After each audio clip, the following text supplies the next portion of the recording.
Алтын Урданың рәсми ұйышуын 1269 елда өткен Толас құрылтайы белән билгели алабыз.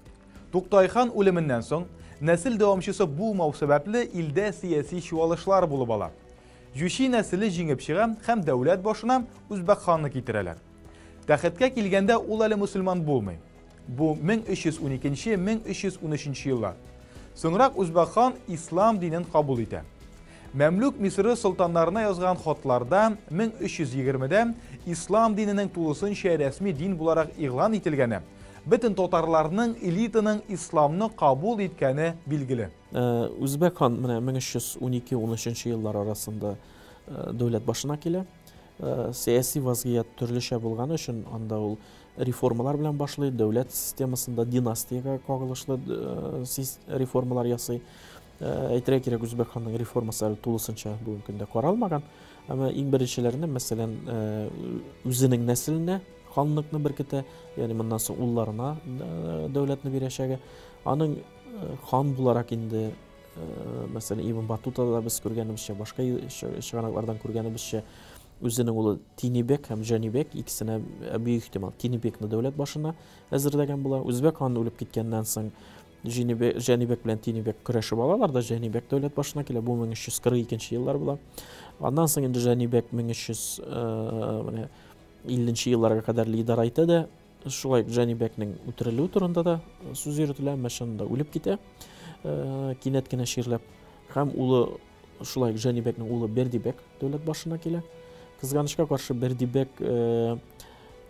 Бердибектән нәсел киселде дип, мәсәлән, Үтәмеш Хаҗида да керле. Бердибектән соң беренчедән Бердибек бөтен Җанибекнең балаларын үтереп бетерә, үз туганнарын. Ягъни үзендә генә дәүләт саклансын, минем нәселдә генә саклансын дип, үзенең дә уллары булмый. Шуңа күрә менә Бату нәселе турыдан-туры килгән, Бердибектә бетә киселә. Шушы өч хан, Үзбәк хан, Җанибек һәм Бердибек идарә иткән вакыт Алтын Урданың чәчәк аткан чоры. Бу тарих хәтта китапларга да кирип калган. Илдә шәһәрләр, иктисад, әдәбият, дини әсәрләрнең, мәдәниятның үсешен күзәтергә мөмкин. Цивилизацияның яңа дәрәҗәгә күтәрелгәнен илдәге стабильлекне билгели алабыз. Рус чыганакларына бу чор турында озак еллар тынычлык булды дигән язу кирип калган. Ягъни 40 еллап сугыш булмады мәгънәсендә. Сугыш булмау ресурсларның бушка китмәүенә, илнең иктисади, мәдәни, сияси, дини үсешенә китерә. Әмма Бердибек ханнан соң вазгыять үзгәрә. Таралуның сәбәпләренә гәрдә карасак, иң беренче нәрсәгә игътибар итәргә кирәк.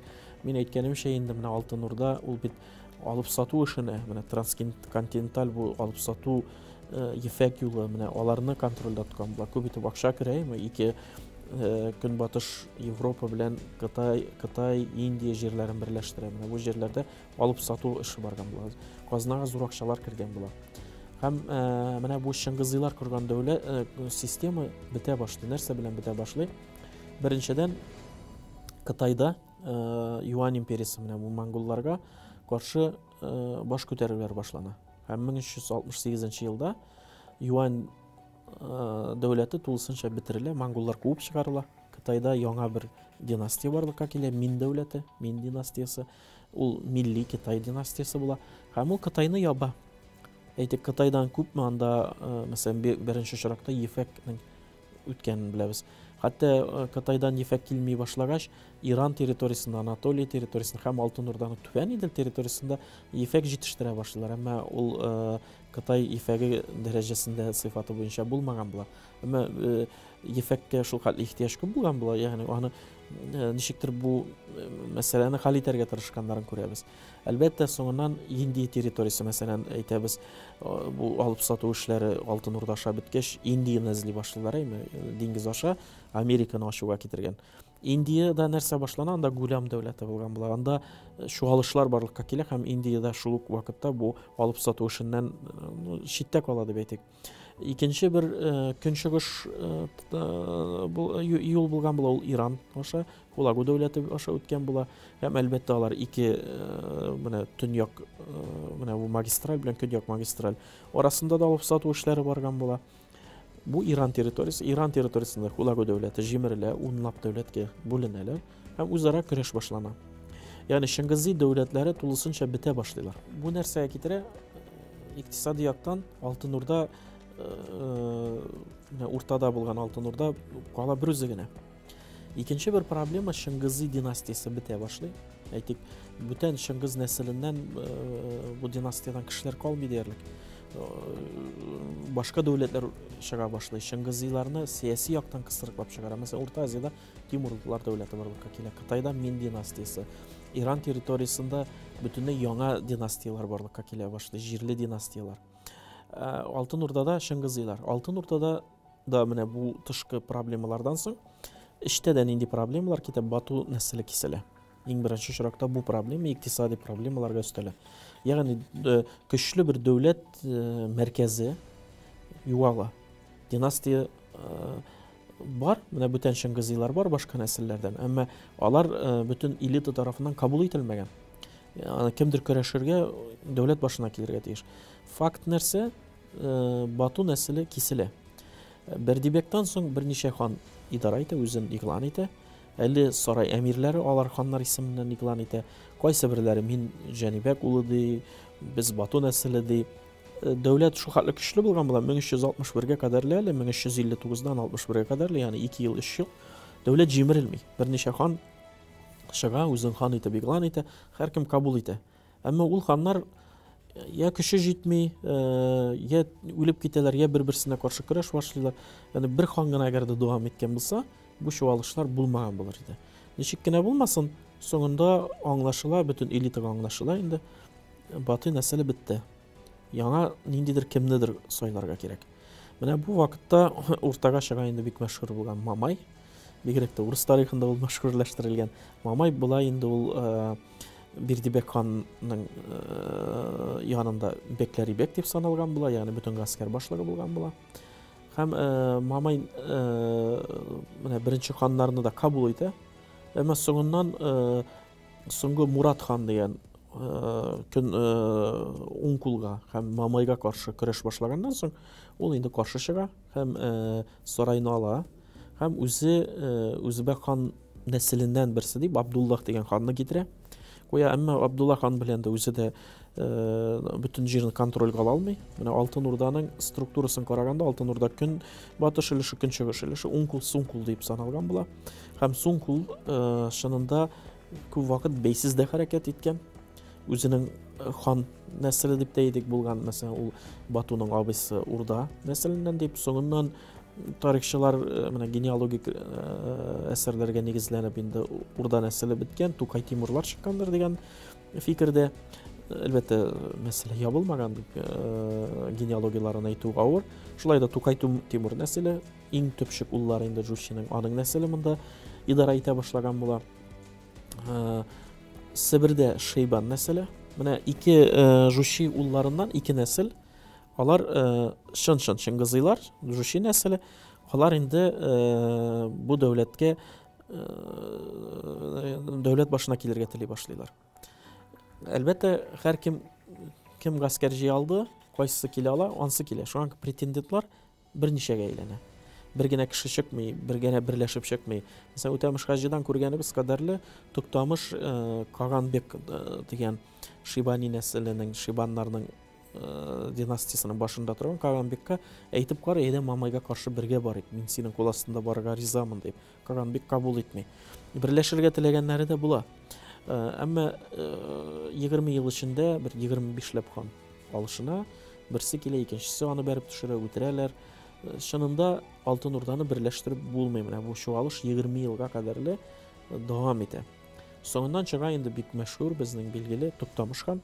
Nerse bilen meşhur ol Timur bilen soguşkan, bizning territoriyalarda yürgen Altın Urdany birleştirirge anın kelip çıga.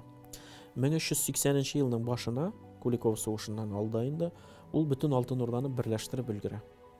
Şıga künçügüşten, soňdan saraýyny ala, künbatış ilişlerin, soňdan Mamaýyny da üst kulastyna ala, Abdülgaffar Kirimi da eýtirge kerek, Abdülgaffar Kirimi bu Umdatül Ahbar eserin biz köp ketirebis, taşla neyte bindi, anardagy şıganakdagy informasiýany köp alabys. Niye? Çünki ul бик күп детальле язган, тулы тарихын язган.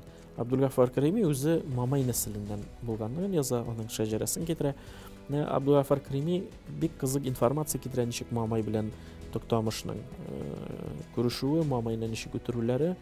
Чөнки нәсел тарихы да калган булгандыр.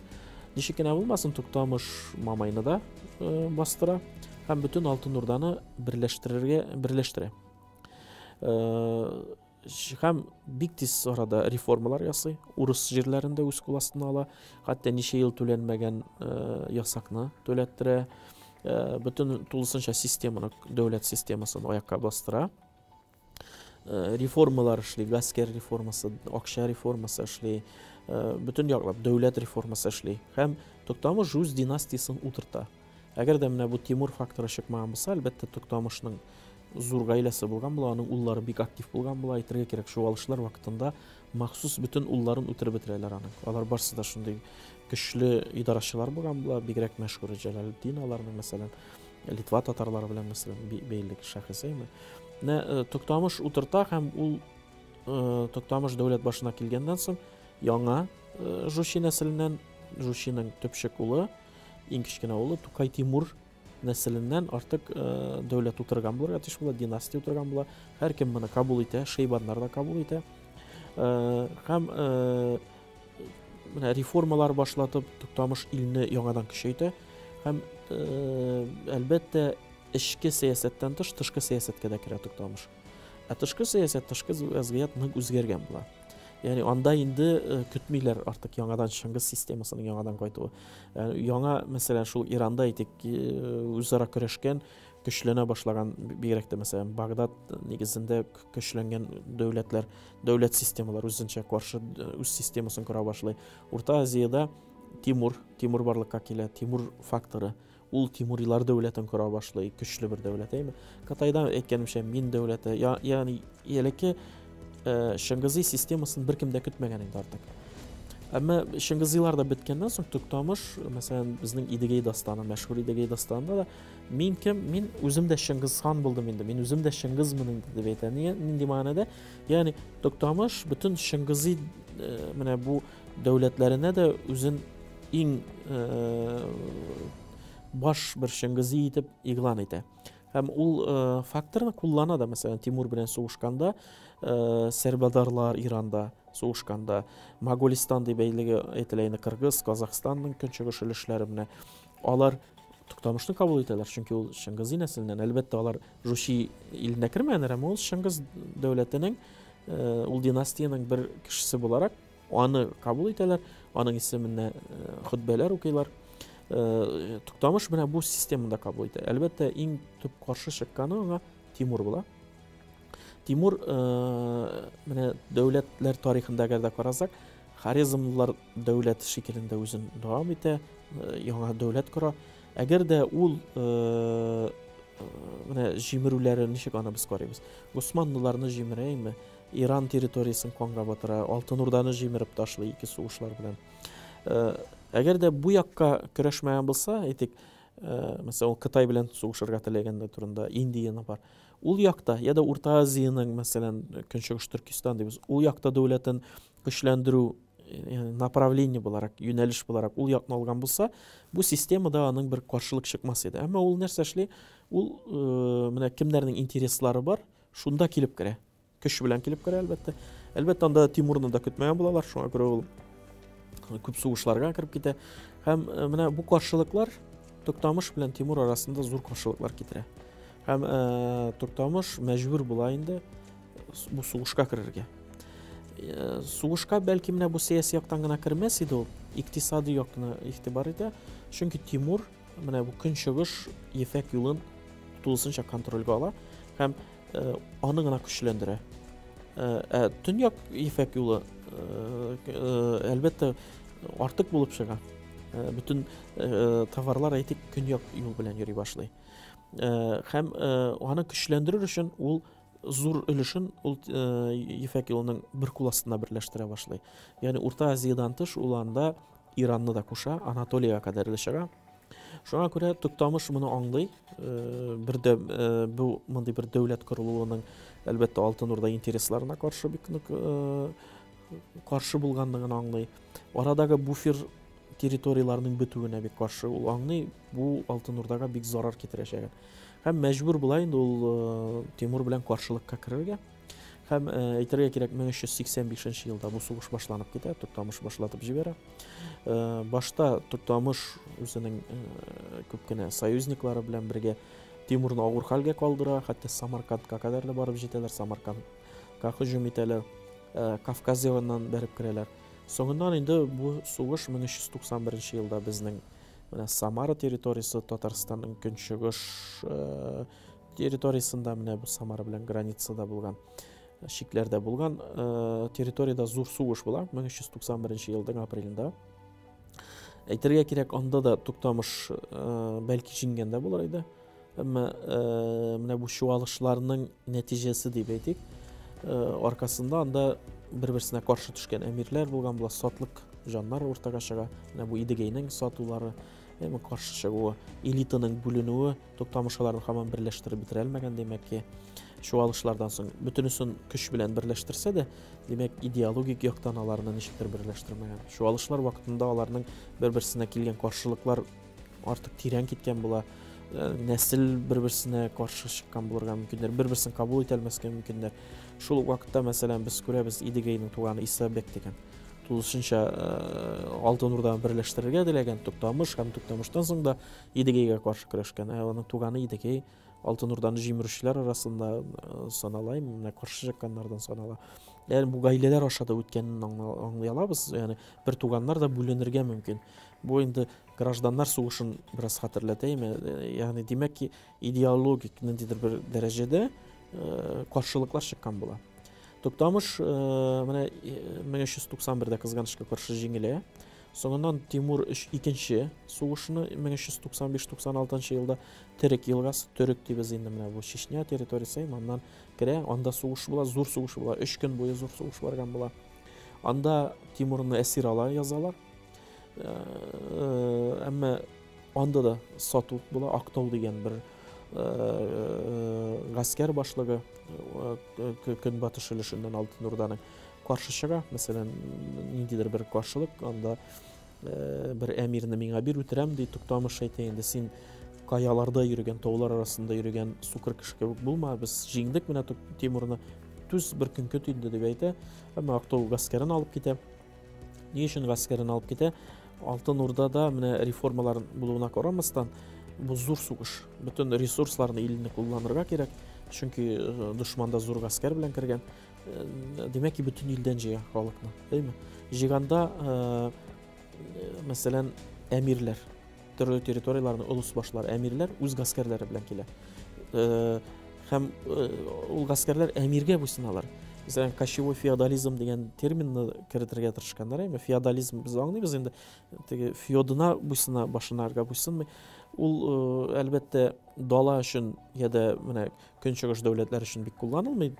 Әмма монда күрәбез ки, инде аңа ошаган бер система дәвам иткән, чөнки әмиренә бәгенә буйсынган, ханга буйсынмый, һәм Актау белән аның кабиләсеннән, аның буйсынында булган кешеләр күпләп китәләр. Соңыннан алар китәләр белгәнебезчә Әдирне территориясына. Соңыннан да әле тарихка кереп калалар, менә аларны Фатих Султан Мәхмәт җимерә, буйсындыра үзләренә. Ничек Фатих Султан Мәхмәт, Баязит үзләренең буйсындыра, Анатолийга күчеп китәләр. Соңыннан да аларны Тимур җимерә. Бу ополчение шикелендә булган гаскәрләр, әлбәттә, профессионал яктан бәлки Тимур гаскәре кебек булмыйлар. Икенче яктан тагын шул менә сату аркасында, хәтта Тимурилар дәүләтендә 17 гасырда язылган Индиядә Тимурилар дәүләте, Тимурилар нәселеннән булган династияда менә язылган шаганак буенча Алтын Урданың байрагын тутып торучы сатып алалар, ул байракны төшерә дә, җиңелде дип, гаскәр качты дип әйтелә. Туктамыш бик зур каршылыклар күрсәтә, әмма мәҗбүр җиңелгәч кача. Һәм качканны менә бу Урта Идел, Болгар территориясына качкан, урманнар арасына качканны турында сөйләнә. Бәлки бу җирләрдә мәсәлән качкандыр, белә алмыйбыз. Тимур нәрсә эшли? 1391 елда кергәндә ул көнчыгыш өлешеннән килә. Алтын Урданың көнчыгышында күбрәк күчмәннәр яшәгән, ягъни гаскәр өлеше. Ул җирләрдә Тимур халыкны тулысын чакырып бара, чөнки гаскәр ресурсларын җимерергә кирәк була. 1395-тә кергәндә Тимур беренче чиратта шәһәрләрне, Сарай, Хаҗи Торханны җимерә, хәтта Болгарны да алу турында да мәгълүмат бар. Соңыннан моннан киткәннән соң да Туктамыш хан илне берләштерергә тырыша. Әмма Тимур бу җирләрдә махсус үз кешесен хан дип калдыра. Аны кабул итүче булмый билгеле. Әмма Тимурга сатылган, аны монда алып килгән Идегәй белән Тимур Күтлүк Алтын Урданың күп өлешен үз кулы астына алалар. Чуалышлар вакытында ике идеологик төркем оеша. Берсе Туктамыш ягы, берсе Идегәй яклы була. Соңыннан алары да берничә сәяси төркемгә бүленә. Арада көрәш китә. Идегәй үз ханнарын куя башлый, чөнки үзе Чыңгызый нәселеннән булмагач, төмән башлыгы гына була алган. Ул ханнарны күтәрә, алар аша идарә итә. Әмма шуңа да игътибар итәргә кирәк. Идегәй авыр кеше булгандыр, чөнки ул күтәргән бөтен ханнар Идегәйгә каршы чыккан. Тимур Күтлүккә каршы чыгып өлгерә алмый, үлеп китә. Идегәй баш күтәргән берен бетерә, икенче ханны билгели бара. Алтын Урда өчен бу авыр хәл, чөнки ханнар дәрәҗәсендә бер-берсенә каршы чыккан претендентлар көрәшә башлый. Идеологик, территория ягыннан бүленеш тагын да тирәнәя барган саен тирәнәя. Туктамыш үлгәннән соң уллары дәвам итә. Сугышны аның уллары бөтенесе үтерелеп бетерелә. Махсус аның улларын үтерәләр, чөнки Туктамыш династияны утырткан була бит калмасын дип. Әмма аның нәселеннән барыбер соңыннан Ишкиле Хасан дип билгеле булган Улы Мөхәммәд менә Туктамыш тарафдарлары инде ул нәсел дәвам иткән була. Улы Мөхәммәд шага ул вакытта Идегәй нәселе белән артык Идегәй дә үтерелгән була. Ике тарафта ничектер бер-берсен кабул итә башлый. Мәсәлән, Идегәй нәселе бу якка да хезмәт итә башлый, Бәкләри бек шикелле икенче якка да. Бу нәрсәне күрсәтә, менә Алтын Урда ике өлешкә бүленгән дигән иде, бәйме? Көнбатыш өлеше уң кул, соң кул. Менә уң кулда проблемалар киткәч, шәһәрле һәм күчмәннәр дә үзендә бар әлбәттә. Проблемалар киткәч, көнчыгыштан, соң кулдан яңа династиялар, шул Туктамыш та көнчыгыштан чыккан була. Алар монда күчә башлыйлар, алар үзләренең башка менталитет, башкачарак күчмән менталитеты, башка бәйләнешләр дип әйтик, системасы да яшәгән бу күчмәннәр. Менә алар маңгыт дип әйтә. Туктамышта хәтта Тимурга соңына бер язганда бутаучы, тулгатучы, бутаучы маңгытлар менә миңа якынайды дип әйтә.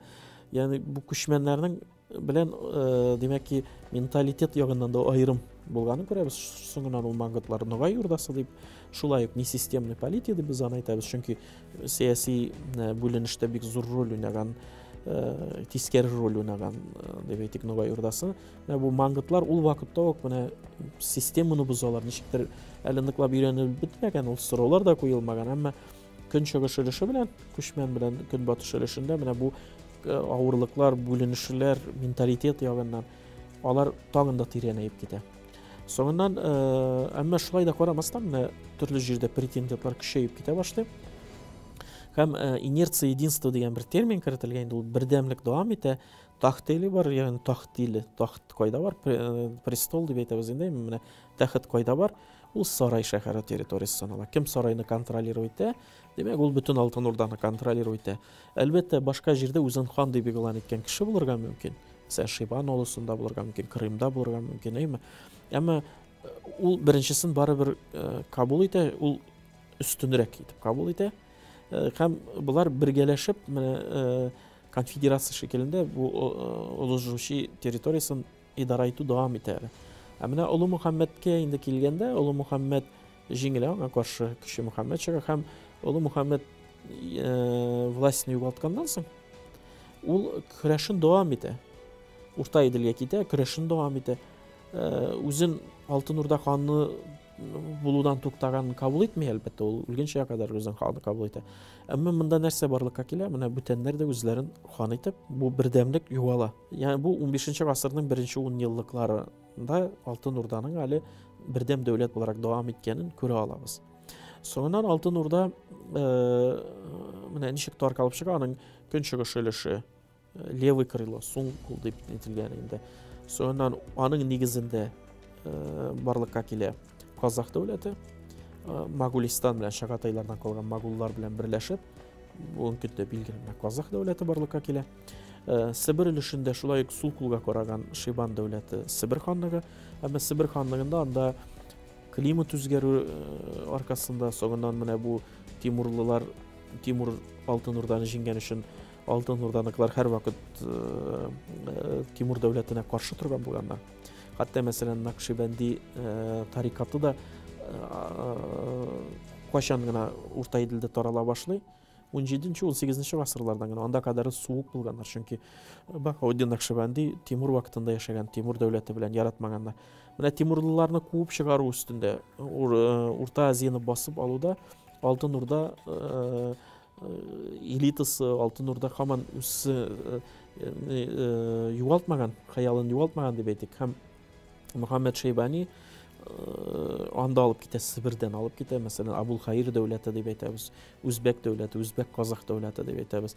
Һәм Урта Азияда соңына Хива ханлыгы, Бухара әмирлекләре алар Алтын Урда, я Алтын Урдадан чыккан нәселләр белән бәйле, Аштарханит, Кунгратлар, я да Шушилар нәсел белән бәйле 19-20 гасырның башына кадәр килгән дәүләтләр, аларны да Алтын Урда традициясенә ни өчен кертеп карыйбыз. Анда китә халык китә, сияси ханнар китә, династия китә. Менә калган өлеше Сибир ханлыгы буларак формалаша башлый. Анда алар әле Урта Азия белән һаман үзләре бәйләнештә торган була, Күчем ханлыгы кадәрле.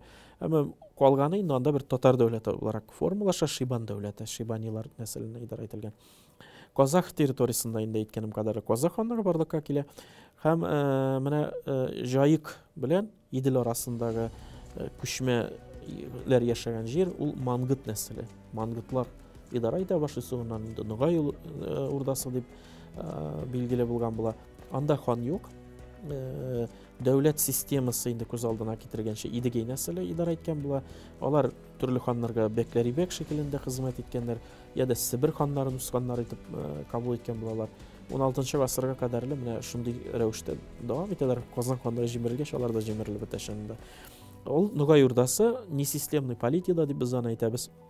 Анда хан булмый, анда Идегәй нәселе князьләр дип әйтәбез, бәкләр рәвешендә берсе иң зур бәк санала, калганнары инде менә кичерәк бәкләр шул Идегәй нәселе идара иткән була. Әмма сияси тарихына караганда иң теге төп бәкне бүтәннәр дә бик кабул итмәгән, анда һәрвакыт менә күчмәнлек белән дә бәйләп була, менталитет белән дә бәйләп була. Тиз ара ыгы-зыгы чыга торган бер шундый бер җәмгыять булган. Аны инде карар кирәк, теге бер хан дәүләте булмаган анда дип, чөнки инде бер шикләр белән шикләнелмәгәч, военный демократия дип тә аңлаталар. Ә менә Ногайлардан соң инде Урта Иделдә Казан ханлыгы, монда Улы Мөхәммәд нәселе үзе утыра, аның улы Мәхмүтәк дәүләтне корып җибәрә. Әмма шуны әйтергә кирәк, Казан ханнары Ибраһим ханга кадәрле әле менә бу Улы Мөхәммәд нәселеннән алар әле Крымга кадәрле сугышып йөриләр, һаман үзләрен алар урыс чыганакларында татар императорлары дип кабул ителә. Алар монда бер дәүләт корабыз дип андый идея белән йөрмәгәннәр. Алар Алтын Урданы һаман берләштерәбез, һаман әле яңадан иске хәленә кайтарабыз дип претендент шикелендә Алтын Урданың дәвамчылары буларак дәвам иткәннәр. Әмма әлбәттә вазгыять үзгәргән, мөмкинлек андый булмый һәм монда Казан ханлыгы буларак формалашып китәләр соңыннан. Крымда инде менә бу Гәрәй нәселләре утыралар һәм дәүләт коралар. Түбән Иделдә Хаҗи Тархан дәүләте, Хаҗи Тархан дәүләте инде ул трансформация белән аша гына чыккан, чөнки аерым бер андый дәүләт корылмый. Чынында менә Алтын Урдадан төрле территориялар киткәч, аның төп җире Сарай шәһәре белән һәм көнбатыш өлеше менә бу Уңкул, ул Большая Орда дип, Бөек Урда дип исем астында билгеле. Менә угры сугышлары нәкъ менә бу Большая Орданы, Улы Урданы җиңү белән бәйле. Чөнки Улы Урда турыдан-туры Алтын Урданың дәвамчысы буларак кала. Калганнары аерылып чыккан кебек санала. Улы Урда җимерелгәннән соң аның түбән Идел өлеше аерым бер Хаҗи Тархан ханлыгына әйләнә. Tünyak өлешләре, Мишәр җирләре, Темников җирләре инде. Алар Ахмет хан үлгәннән соң урыслар Мәскәү дәүләтенә күчә башлый һәм 1502-1504 елларда тулысынча күчеп бетәләр. Көнчыгыш өлеше аның Крым ханлыгына күчә. Шундый бер эшкә бүленү урда була инде. Һәм соңыннан без менә белгәнебез татар ханлыклары формалаша. Әлбәттә Улы Мөхәммәднең сәясәте белән бәйле, урысны үзенә буйсындыру белән бәйле Касым ханлыгы барлыкка килә. Ул Улы Мөхәммәднең улларының берсе урыс җирләрендә. Әмма урыс җирләре дигән ул урыс дәүләтенә Туктамыш тарафыннан бирелгән. Шынында Нарушат башлыгы Мишәр йорты, Мишерский йорты дигән менә шул йортты инде ул яңадан ханлык бер дәрәҗәсенә була күтәрелә. Соңыннан инде ул әкрен генә үзенең бәйсезлеген югалта, урыс дәүләтенең бер инструментына әйләнә дип әйтик инде. Әмма ничек кенә булмасын, Казан ханлыгыннан соң да Касым ханнары сакланылган, әлбәттә ул бик шикләнелгән дәүләт системасында булган. Урыс дәүләте үзенә кирәккәнгә кадәр аларны куллана, соңыннан тулысынча бетерә. Ил таралды дип кенә рус кенәзлекләре бәйсезлек алмаган. Әмма алар кемгә буйсынган? Һәм иң кызыксындырганы, ясак кемгә түләнгән?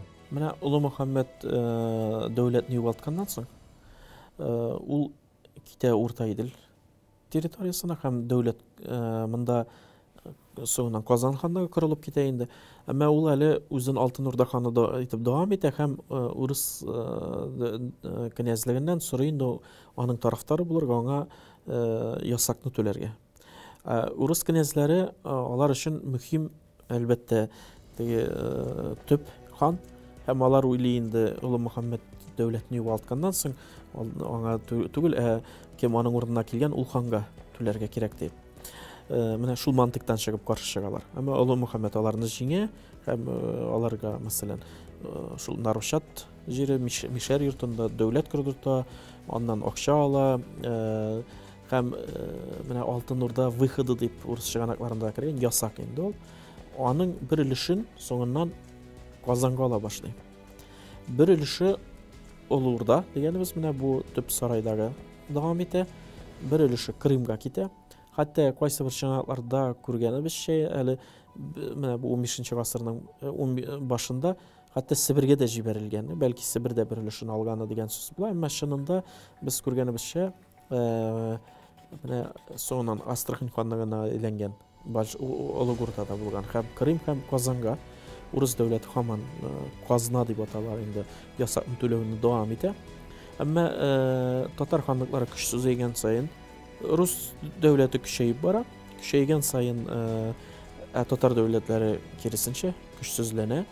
Менә бу үзара түләү, кем көчлерәк, кем беренче урында, бу тартышыла башлый. Урыс дәүләте әле түләүләрне туктатмый, әмма аларны бүләк шикелендә яза башлый һәм бер термин кирип китә, поминки дигән.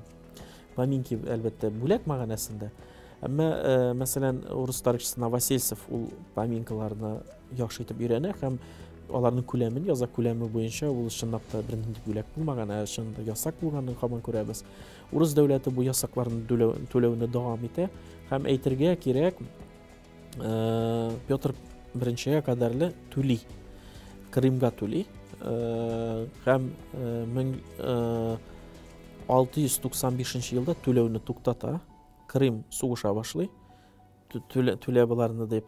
Һәм 1700 елда аңлашма ясап кына бүтән түләмей дигән мәгънә китерәләр. Бу нәрсәне күрсәтә, димәк ки, бу бүләк булмаган, бүләк алай эшләнелми, ясак булганны күрәбез. Һәм мәсәлән, Казан ханлыгы җимерелгәннән соң, Иван Грозный Казан ханлыгын алганнан соң да Казан ханының өлешен Крым ханлыгына түләй башлый. Ягъни бу Алтын Урдага чыккан выходның менә бүлеп түләнгән өлешен ул Крымга түләй. Ягъни Казан ханлыгы бетте, аларга түләмим дигән сүз булмый. Чөнки дәүләткә гәрәй сугыш башлатан инде аңлашмалар була, димәк, янда аңлашма аркылы менә бу Казан ханлыгының өлеше Крымга китә башлый. Бу инде нәрсәне күрсәтә, менә Алтын Урда җимерелде дә, бөтенесе бәйсез дәүләт, бөтенесе тигез дигән мәгънәдә кабул итәргә ярамый. Менә әйтик, Казах дәүләте корылды. Ул Урта Азия белән үзенең сәясәте һәм татар ханлыклары белән аларның бәйләнешләрен бик күрмибез. Бик теге ниндидер вакыйгалардан чыгып кына ниндидер бәйләнешләр булганлыгын аңлый алабыз, әмма чынында бик зур бәйләнешләр булмаган күрәбез. Ә менә калган татар ханлыклары, шул Себер белән булсын, Казан, Крым, Хаҗи Тархан һәм Ногай Урдасы алар белән бик тыгыз элемтәдә тора. Монда туктаусыз ниндидер элемтәләр бара, ханнар килә, бер-берсенә берлекләр коралар. Крым, Олы Урда, Казан, менә Ногай Урдасы, урыслар төрлечә шундый берлекләр коралар, бер-берсенә каршы сугышалар. Әмма билгеле бер система менә кабул ителгән, казна түләү, ясак түләү, алар барысы да һаман дәвам иткән. Татар ханлыклары арасында карасак, кем көчлерәк, кем статусы белән югарырак саналганда, без аны да яхшы итеп күрәбез. Мәсәлән, Тахт-Тели дигәнем инде. Кем тахтның иле? Менә аны без күрәбез Олы Урда. Олы Урда чөнки сарайны контрольдә тоткан.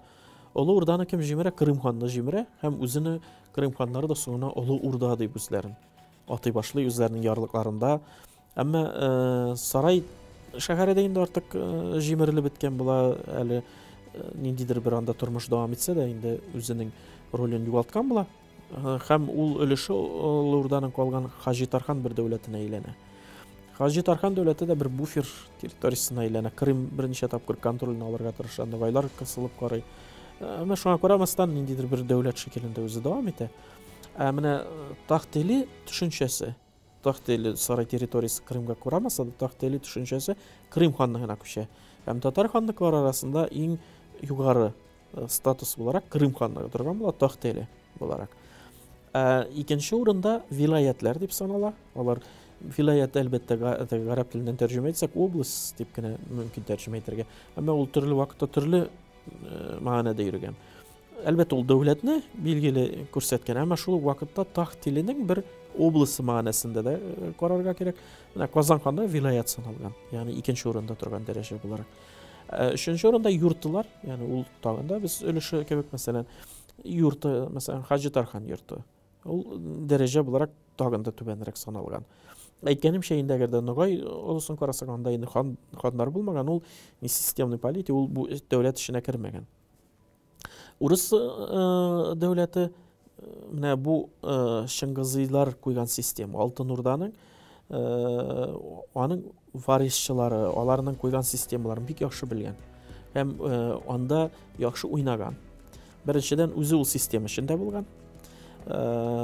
Һәм көчәйгән сайын статусын да арттырырга теләгән, әлбәттә. Мәсәлән, беренче әйтик, Улы Мөхәммәд хан вакытларында язылган хатларда ук, бер-берсенә язылган хатларда ук күрәбез. Анда татар ханнары әлбәттә югары торган. Улы Мөхәммәд, Мәхмүд хан, алар татар императорлары, татар ханнары дип саналганнар. Ягъни татар мәгънәсе монда Казанныкы гына түгел, менә бу вилаятныкы гына, бөтен Алтын Урданы китеп кабул итеп дәвам иткән әле. Соңыннан инде бер-берсенә яза башлыйлар, минем туган брат дип яза башлый. Бер дәрәҗәдә языша башлыйлар. Әлбәттә, статус буларак һаман әле, мәсәлән, шул Крымныкылар югары саналсалар да, әмма урысны басарлык көче булмаган инде артык. Мәсәлән, дәүләт гәрәйнең сугышларыннан соң, Казан ханы җимерелгәннән соң, Крымлылар аңлый инде урыс дәүләтен артык буйсындырып булмый көч белән. Шуңа күрә монда үзара элемтәләр башка төрле дәвам итә башлый. Казан ханлыгы тиз арада киресенчә урыс дәүләтенең агрессиясына кала. Киресенчә урыс дәүләте Урта Иделне үзенә кушарга тырыша башлый. 15-нче гасырның беренче яртысында Алтын Урда тулысынча тарала. Киләчәктә формалашкан татар ханлыклары үз җирләрендә аерым бер дәүләт буларак тамыр җибәрә башлый. Алтын Урданың соңгы ханы Улы Мөхәммәд Урта Иделдә чынында яңа дәүләт корып җибәрә. Ул Казан ханлыгы. Әлбәттә, бу ханлык турыдан-туры Идел Урал татарларына карый һәм үзенең аерым бер тарихы белән мәгълүм.